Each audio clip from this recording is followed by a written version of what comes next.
So, as government science PM, first I would like to give some definitions about the motion itself, and then moving on to what the status quo is talking about, and then moving on to our side's stance, and then lastly, going to our side's first argument, which is diversities, and then second argument, which is solving inequality in urban and remote areas.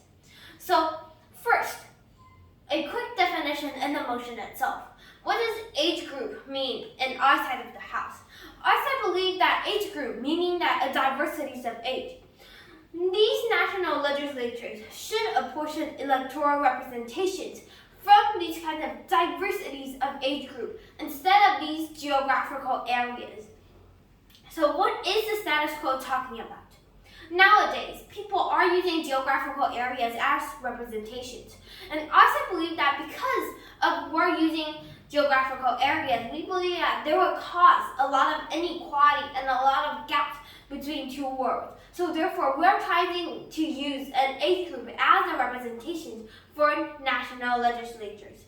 So what is our team stance? As I already stated before, these geographical areas representation would cause a lot of inequality, and in order to solve these kinds of inequality, we believe that we should use age group as electoral representations, which would be our best choice. So moving on to our side's first argument, which is diversities.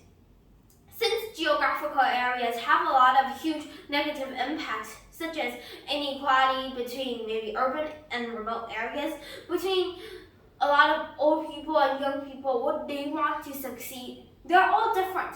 This will cause a huge impact on these different kinds of people. And first, I would like to talk about these diversities, these different ages of people, what they want to succeed, and the inequality because we're using a geographical area. So, if there are only one person as representative, if we're using a geographical area, this means that that person will be maybe like in a specific age, in a urban area, and this meaning that a lot of people in different ages were not able to get their choice because we're using a geographical area as representation. So if we're using this will cause a huge inequality between these representatives and these young people who are working or who are still studying right now. So, for example, these kinds of representatives, they're usually closer to retirement. They're maybe like 50, 60 years old. And their thought, their mindset, their actions will be different from these young people. These people, such as maybe they're just starting to work there in college. These people, they will have different mindset and they have different things that they want to achieve in the future. So therefore, we can already see that there will be an inequality between this. For example, if maybe these representatives that are closer to retirement, just as I stated before, these people maybe they will want much more bigger retirement pension. This means that they will want their future life to be better. But where do they get these kinds of retirement pension to be bigger? Yes, it's from these young people who are working, their taxes. They have to maybe give more taxes and give it to these representatives or give it to these older people in order to let their future be good. Is this actually beneficial to everyone? No, our side believe that this is not beneficial. So therefore, this causes inequality between two kinds of people. And so why? Because of these inequality, why are we choosing to have an age group as electoral representation? First, because of these inequalities between young people and old people, we believe that if we're using age group, we're able to get everyone in different levels of age. And if we're having everyone in different levels of age, we're able to get different people's mindset, different people's ideas. And in order to put them all together, we can make this country or make our society actually be better or be improving bit by bit. So the impact of using these age groups rather than geographical areas as representations would let everyone be content of what these representatives are doing for the country itself.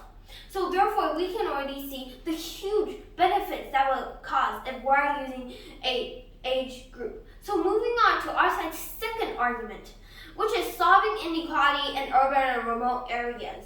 So since there's a lot of inequality, let's take another example as urban and remote areas. They have different kinds of people, different amount of people. So most of the representatives right now, they're usually in urban areas since they can reach more voice, and this can let more people listen to them. Instead of remote areas, it's harder to be attracted by people. So therefore, we can already see the inequality happening. So for example, if we're using two different representatives, one from urban area and the other from remote area, if they both have the same ability, the same kind of way to persuade people, which one would you choose?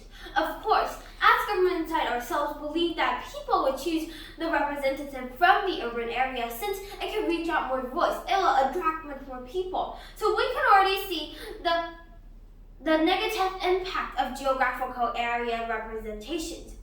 It will cause much more people to be unable to have the same choice, to have inequality between people. So because of these kinds of urban and remote area having inequality, why are we using age group as another way to solve this problem? You can definitely decrease the inequality in remote and urban areas. Why? Because if we're using age group, we don't have to see people in different areas such as maybe remote areas, urban areas, which would cause much more urban-rural gap. This meaning that these kinds of inequality between these urban and remote areas, this would cause these two parts of the country their gap would be bigger. If one part of the country, the urban part of the country, had more people, is more crowded, more representatives are there, and if these more representatives are in that specific place, this will cause that place to be maybe their economic gap will be bigger and bigger because more representatives are there. These representatives would want their part of the country to be better. So therefore, they will want to increase their level of economic and leaving the other side of the country be lower. So we can already see the huge gap in this. So to sum up, we, side proposition, believe that national legislatures should apportion electoral representations by age group instead of geographical areas, since it can erase more inequality between different kinds of people, different parts of the country, and bring much more additional benefits to our country itself. Therefore, side proposition PM proudly propose.